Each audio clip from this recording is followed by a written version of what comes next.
turan tinia tuna hianin ana zong zong atam vek. Amen. Hallelujah. Amen. Go. Karao siya min ichi batang Isu Krista mingin kocherose. Iru na su Isu mingin thugan bemal kan soma. Lo chak chadose. Amen. O kapi dialysis di layan ya akal chulawan ya tuna hina na song song ar he Matia, bro. Ima sila foi na la pala kai thongtani. Na pa su pagin amro se. Selo Isu mingin. Wala Isu mingin pele. Wala Isu mingin pele. Wala Isu mingin ichi mingin gekeng pele. Karao timi kocherose. Wala Isu mingin pele. Not some the poor, that's a true. Do I so many top little share? Who they never had money to know. Not that so do they so many that's a top share. It's so many. Quite a say. It's so many quite a say. Amen. Hallelujah. Not possible fucking I'm not say. Amen. Hallelujah. At some zero. Kum ni chunga ka hate all of our. Kita selalu saksi eksan orang Israel akan lawan itu Amin. Haleluya. Berpasir fakir Allah se.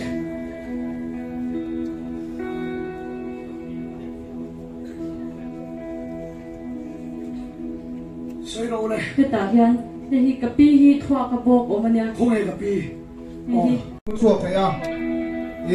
Kataksa zong zong hian na fek atia. Mase chumi zong zong tu kataksa ma na om to lo atia. Real rua ko engma chuti har sakna ka nei to lo ti Ambulance aron purmo. ambulance aron pur thut ko chu chu pe lo Không nghe xin lên nan pe reng en tikla Aban không ai tin làm thật. Ingringen. Ichi batang ikele kengin karao tianing ni suamingin fan suak seko se. Ina na song song su at sak na le thiu ti thela nang ma fan tu na su Isu Krista cross thiu ti thela mai tu na Isuamingin no bro se. Ina na Kabiak dir kha chonin din por din tha theilawa atiang hi lak manga saitika wangin bi khani vela mutuk to a thyroid a dei boka akong hi na boka tuna ading ni thei to tuna yan atiang mang lavin ak thut na chaina ron phei ni wa in Amen. Kapio. Skoiterose. Stua. Skoiterose. Skoiterose. Ichi patang kere. Skoiterose. Skoiterose. Isuamingin. Puana isuamingin pele. Skoiterose. Kalau le.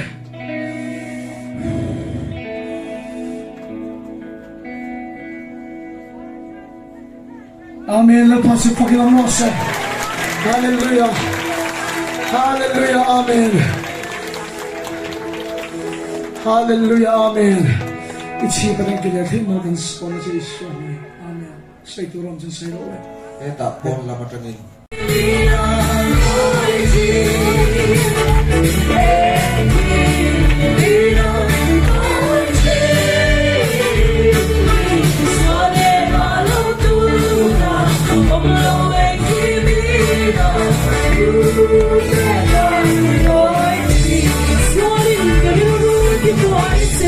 Thank you.